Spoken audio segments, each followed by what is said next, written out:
दुर्ग जिले के करीब 5 लाख लोगों की प्यास बुझाने वाली जीवनदायिनी शिवनाथ नदी इतनी प्रदूषित है कि इसका पानी पीने लायक क्या हाथ धोने लायक भी नहीं है। और शिवनाथ की स्थिति के लिए जिम्मेदार है वो उद्योग जो इस्तेमाल किया गया केमिकल युक्त पानी सीधा शिवनाथ नदी में डाल रहे हैं।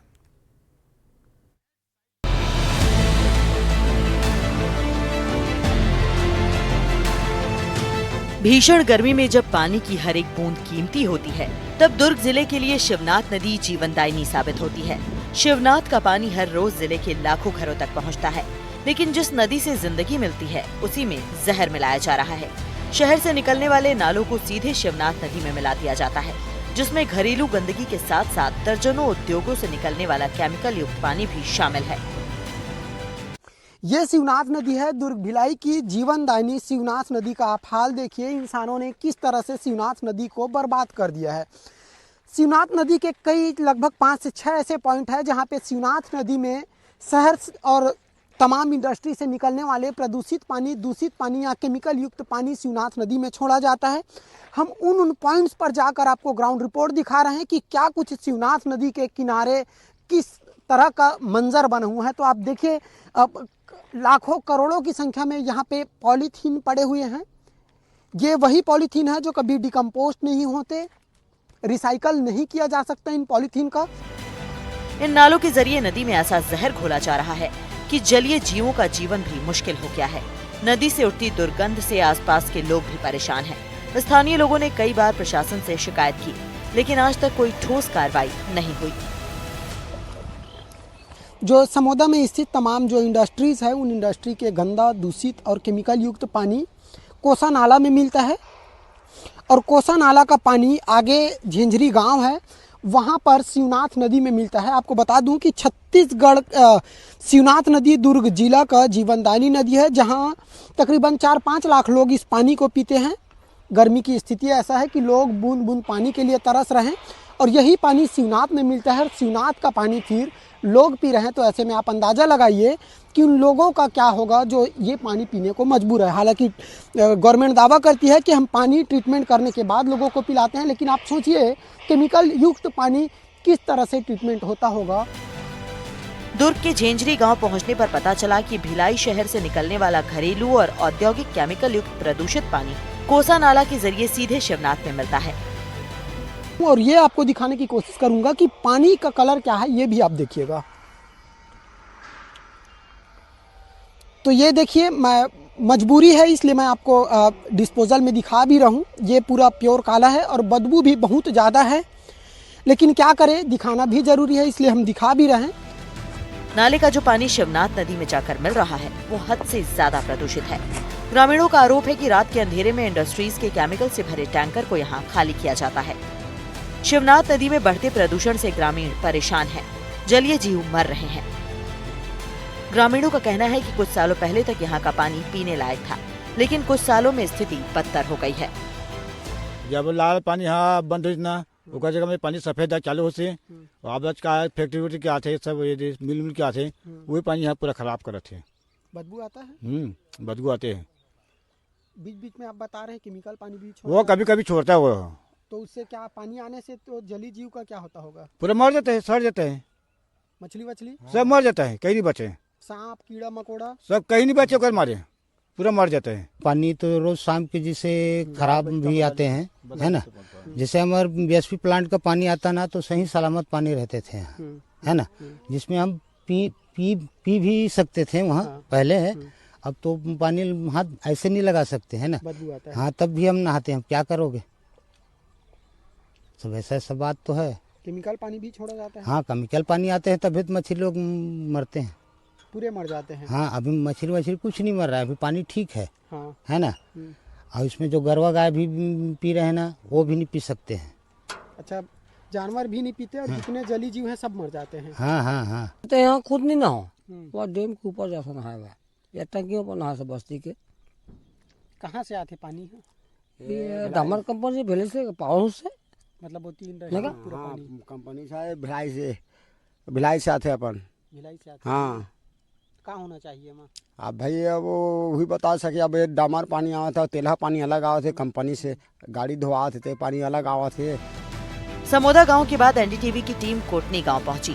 यहां शंकर नगर क्षेत्र से निकलने वाला बड़ा नाला शिवनाथ नदी में गिरता है। यहां चारों तरफ कचरे और मलबे का ढेर है। शिवनाथ नदी से ज्यादा डंपिंग यार्ड बन गई है। हजारों लाखों टन की मात्रा में शिवनाथ नदी में पड़ा हुआ है, तो उसका असर जलीय जीव में क्या होता होगा वो भी आप सोचिए। और इसी शिवनाथ नदी का पानी हमारे और आपके घरों तक सप्लाई किया जाता है।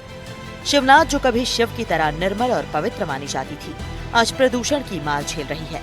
अगर प्रशासन अब भी नहीं जागा और सख्त कदम नहीं उठाए गए तो एक जीवनदायिनी नदी को प्रदूषित नाले में तब्दील होने में समय नहीं लगेगा। दुर्ग से एनडीटीवी के लिए चंद्रकांत शर्मा की रिपोर्ट। उमरिया जिले के कई इलाकों में भीषण जल संकट ने पैर पसार लिए हैं। कई गांव ऐसे हैं जहां पीने के पानी की व्यवस्था के लिए लोगों को कई किलोमीटर चलकर जाना पड़ रहा है। इसके बाद भी लोगों को शुद्ध पानी नसीब नहीं हो रहा। देखिए उमरिया के जंगेला गांव से रिपोर्ट।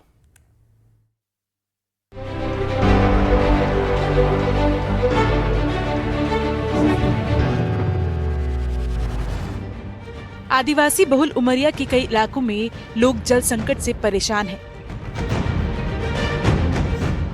जल संकट से जूझ रहे इलाकों में एक गांव है जंगेला, जहां ना तो नल जल योजना की पाइपलाइन है, ना ही हैंडपंप और ना ही बोरिंग। ग्रामीण नदी पर निर्भर है जो सूख चुकी है और अब पहाड़ की चट्टान से रिसकर गड्ढों में भरे पानी से लोग प्यास बुझा रहे हैं। हम मध्य प्रदेश के उमरिया जिले के आकाशकोट समूह के जंगेला गांव आए हुए हैं। इस गांव में ये देखा गया है कि यहाँ पे न तो नल जल योजना है और ना ही हैंडपंप है। यहाँ पे एक कुआं था जो सूख गया है और गांव से तकरीबन 1-1.5 किलोमीटर की दूरी पर एक झील है जहाँ पे पानी इकट्ठा है, जहाँ गांव वाले आके इस पानी को ले जाते हैं। आप ये देख सकते हैं, ये झील है जहाँ पे ये गांव की महिलाएं हैं, बच्चे हैं। आप ये भी देखें कि मतलब इस पानी को ले जाके वो अपने घर में खाने पीने के उपयोग में करते हैं, निस्तार के उपयोग में करते हैं।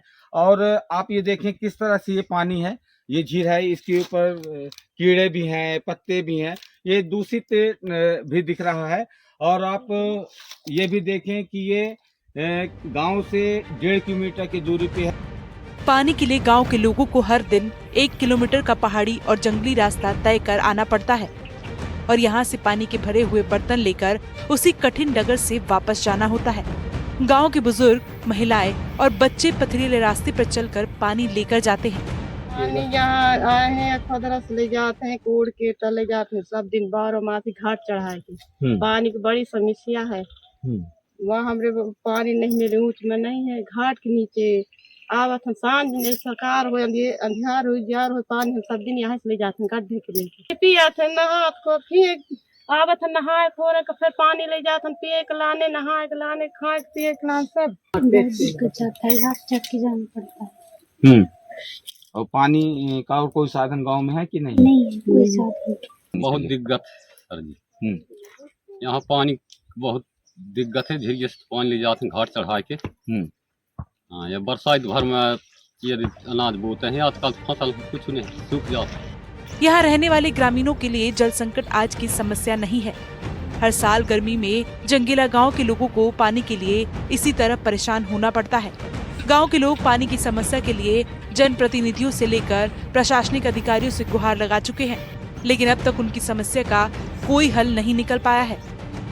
हम आपको बताना चाहेंगे कि ये आकाशकोट पहाड़ी एरिया में बसा है।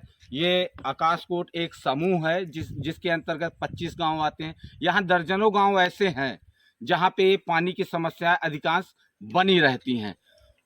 उमरिया आकाशकोट समूह के जंगेला गांव से एजाज खान, एनडीटीवी के लिए।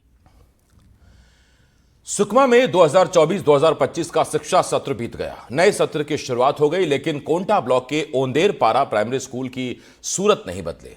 पिछले साल नए शिक्षा सत्र शुरू होने के बाद एनडीटीवी ने झोपड़ी में पढ़ रहे बच्चों की परेशानी को दिखाया और जिम्मेदारों को भी इस समस्या से अवगत कराया था।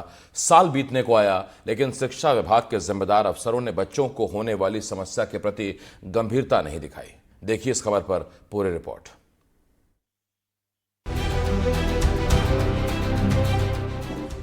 सत्र बदला, क्लास बदली और बच्चे भी, लेकिन नहीं बदली तो वो है स्कूल की सूरत। तस्वीरों में दिख रही ये झोपड़ी कोई जानवरों का तबेला या घर नहीं, बल्कि एक स्कूल है। जी हाँ, एक स्कूल। वैसे तो नक्सल मुक्त भारत बनाने के लिए सरकारें जी तोड़ अभियान चला रही है। हर दूसरे दिन नक्सलियों का सरेंडर या एनकाउंटर की बात आम है और कई गांवों को नक्सल मुक्त बनाना सरकार की बड़ी उपलब्धि में शुमार है। लेकिन इन्हीं नक्सल मुक्त गांवों में बच्चों की शिक्षा कैसे पूरी होगी, इस पर भी अब खास ध्यान देने की जरूरत है। ये तस्वीरें हैं सुकमा के कोंटा ब्लॉक के उंदेरपारा प्राइमरी स्कूल की। स्कूल के बारे में 10 महीने पहले एनडीटीवी ने रिपोर्ट दिखाई थी, लेकिन साल बीतने के बाद भी शिक्षा विभाग के जिम्मेदार अफसरों ने बच्चों को होने वाली समस्या के प्रति गंभीरता नहीं दिखाई। पिछला सत्र खत्म हो गया और नया सत्र शुरू होने वाला है, लेकिन बच्चे अभी भी झोपड़ी में ही पढ़ने को मजबूर है। अब तक स्कूल ना बन पाया है, ना बच्चों को इस झोपड़ी से निजात मिल पाई है। आज स्कूल का कार्यालयीन दिन है, लेकिन उसके बाद भी स्कूल बंद है। बच्चे जरूर शिक्षक का इंतजार करते करते वापस लौट गए हैं, लेकिन शिक्षक यहाँ नहीं पहुंचे हैं। और ग्रामीण इलाकों में आज भी बच्चे ऐसे झोपड़ी नुमा स्कूल में पढ़ने को मजबूर है, जबकि सरकार लगातार दावे कर रहे हैं कि ग्रामीण इलाकों में बच्चों को और जो गांव के युवा हैं उनको अच्छी शिक्षा दी जाएगी। लेकिन अभी भी ये जो प्राथमिक शाला उंदेरपारा है, ये झोपड़ी में संचालित है और जो जिम्मेदार अधिकारी हैं वो अभी भी बेपरवाह बने हुए हैं। बच्चों के शिक्षा को लेकर गंभीर नजर नहीं आ रहे हैं। एनडीटीवी की खबर के बाद शिक्षा विभाग ने स्कूल निर्माण का निर्देश दिया, जिस पर स्कूल का निर्माण तो शुरू हुआ, लेकिन पूरा न हो सका। गांव वालों के मुताबिक पिछले 3 साल से बिल्डिंग निर्माण का काम चल रहा है, लेकिन अब तक काम पूरा न होने के कारण बच्चे झोपड़ी में ही पढ़ने को मजबूर है। अभी तक नहीं बन रहा है। क्या बोलता है? और अधिकार आके बोलेंगे बनाएंगे बोल रहे थे, लेकिन अभी तक नहीं बन रहा है। बच्चे कैसे पढ़ते हैं? बच्चे लोग तो झोपड़ी में आके पढ़ते हैं। झोपड़ी कौन बनाया? हम लोग बनाए, गाँव वाले लोग बनाए। गर्मी हो या सर्दी हो या फिर बारिश, बच्चे इसी झोपड़ी में पढ़ने को मजबूर है। गांव वालों का कहना है कि स्कूल के लिए कोई वैकल्पिक व्यवस्था नहीं है। ऐसे में कई बार बच्चे बारिश के दौरान भी स्कूल में जाते हैं और ज्यादा मौसम खराब होने पर स्कूल बंद कर दिया जाता है। वहीं ग्रामीणों ने बताया कि इस गांव में पिछले 10 सालों से यही हाल है। स्कूल भवन तो दूर की बात है, शिक्षक भी समय पर और रोजाना आए वो भी बड़ी बात है। पहले से चल रहा है सर, जैसे 10 साल हो गया। तो स्कूल भवन नहीं बनाया? अभी नहीं बन रहा है सर वहाँ। कब से? और 3 साल हो गया बन रहा है, अभी तक कंप्लीट नहीं हुआ। बच्चों को परेशानी नहीं होती है? होती है सर, बहुत परेशानी। कैसे करते हैं? गुरुजी भी अकेला आता है, अकेला। आज तो स्कूल बंद है? जी बंद है, नहीं आया होगा, छुट्टी है क्या नहीं पता मेरे। वहीं इस बारे में जब हमने कोंटा के बीईओ पी श्रीनिवास राव से बात की तो उन्होंने क्या कहा, आप भी सुनिए। अभी वर्तमान में जो भवन का निर्माण हो रहा है वो जनपद पंचायत कोंटा एजेंसी है और 80% भवन पूर्ण हो चुका है, 20% काम बचा हुआ। बिजली का बिल नहीं भरने पर बिजली कट जाना आम बात है, लेकिन लाखों करोड़ों का बिल बकाया होने के बाद भी धमतरी में बिजली विभाग कार्रवाई नहीं कर पा रहा और इसका कारण यह है कि बिल सरकारी विभागों पर बकाया है।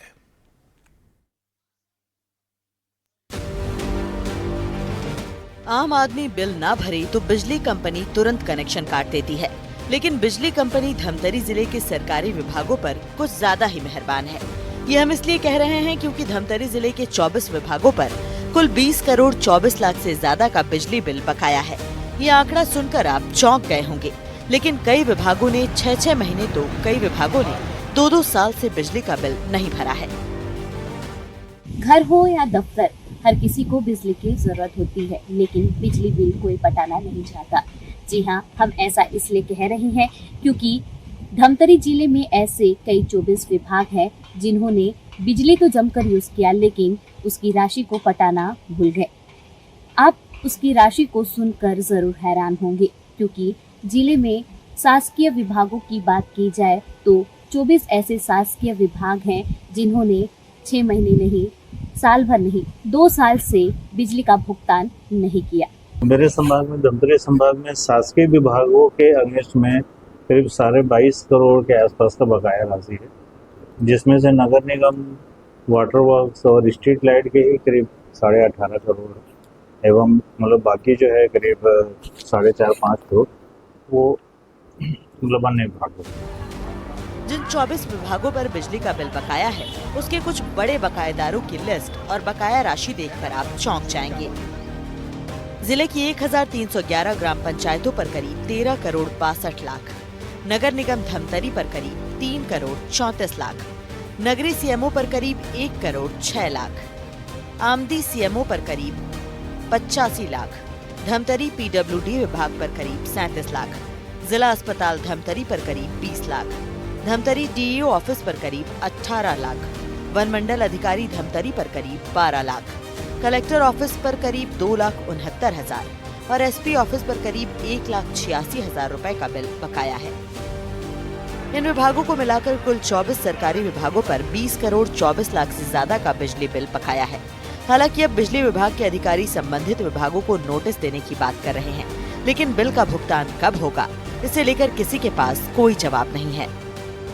हमारी जो प्रक्रिया है विद्युत विभाग की, हम अभी सरकारी विभागों को लगातार नोटिस मतलब इशू कर रहे हैं कि उनका कितना बकाया क्या है, उसका नोटिस इशू कर रहे हैं। नोटिस इशू करने के बाद अब अभी हम जो कि मतलब जो भी विभाग है जो कि डायरेक्ट जिसका मतलब जो कि पब्लिक से मतलब रिलेटेड नहीं है, उनकी लाइन काटने की कार्रवाई भी अभी हम कर रहे हैं। फिलहाल अब देखना ये है कि बिजली विभाग ने अपना सख्त रुख अपनाया जरूर है और कार्यवाही भी कर रहा है, लेकिन तमाम जो विभाग हैं और चाहे लोगों की बात की जाए तो लोगों के घरों में भी ये नजरअंदाज किया जा रहा है और इसे कब तक ये पे करते हैं बिजली की राशि को, ये देखने वाली बात होगी। धमतरी से एनडीटीवी के लिए पूनम शुक्ला। मुरैना में बुधवार को छात्रों के बीच हुई गोलीबारी में एक छात्र की मौत हो गई। इस मामले में पुलिस ने अब तक 2 आरोपियों को गिरफ्तार किया है, जबकि दूसरे फरार आरोपियों की तलाश की जा रही है। हाथों में बंदूक,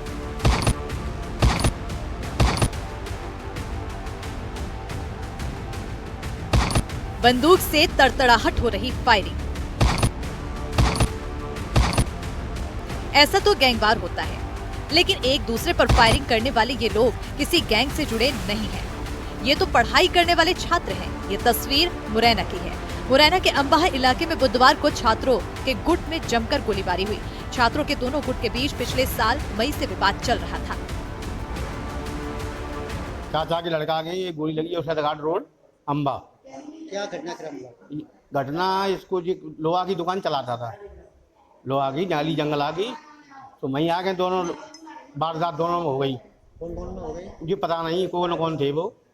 बिल्कुल गोली लगी है दोनों 2 पक्षन में, एक के पैर में, एक के इसके पैर में गोली लगी है। भाई गए तो ये क्या कर रहे थे वहाँ? ये लोहा की पानी का काम कर रहा हो, 2 कारीगर लगे थे, जी ठाड़ा बना संभाल रहा हो। इतने पे आ गए, पिस्टल की गोली लग गई सड़क पे। कितनी क्या गोली चली? गोली चली होगी 20-25 फायर हो गए। एक लड़का पे 2 पिस्टलें थी, उसने दोनों हाथों से पिस्टल चलाई। क्या कोई पुराना हुआ था? वो आपस में अपने को कोई आपस में रंजिश होगा, इसका कोई रंजिश नहीं थी। सतवीर की कोई रंजिश नहीं। टोटल कितने लोग घायल हैं? घायल हैं ये कम से कम 4-5 लोग घायल हैं। बुधवार को अंबाह से फायरिंग का सीसीटीवी सामने आया था, जिसमें आर्यन और अमन नाम के 2 छात्रों के गुट आमने सामने आ गए।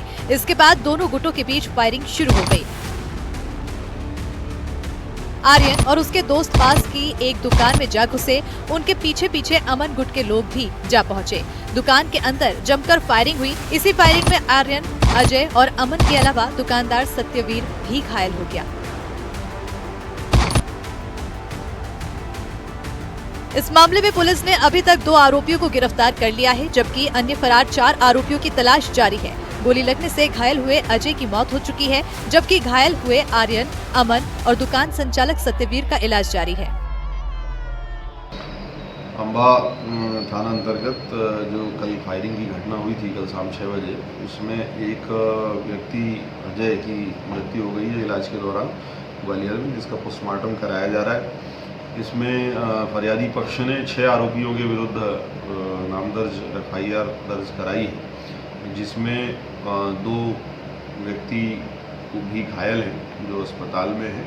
2 आरोपी अभी रक्षा में हैं। बाकी शेष 4 आरोपियों की गिरफ्तारी के लिए लगातार दबिशें दी जा रही हैं और उसमें टीमें लगी हैं।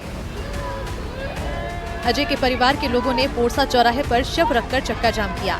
अजय के परिजनों ने आरोपियों की तत्काल गिरफ्तारी की मांग करते हुए जमकर नारेबाजी की। हालांकि पुलिस ने मौके पर पहुंचकर परिजनों को समझाया और चक्का जाम खुलवाया।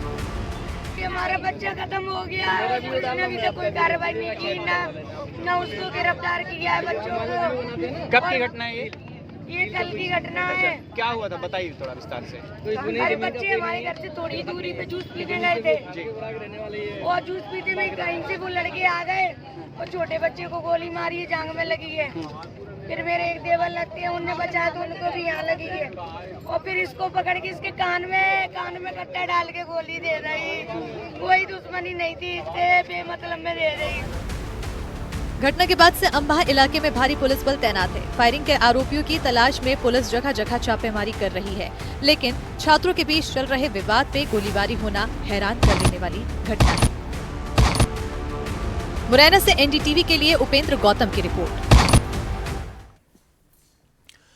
और एमपीसीजी प्राइम में अभी के लिए इतने छोटे से ब्रेक के लिए हमें रुकना होगा, जल्द लौट रहे हैं।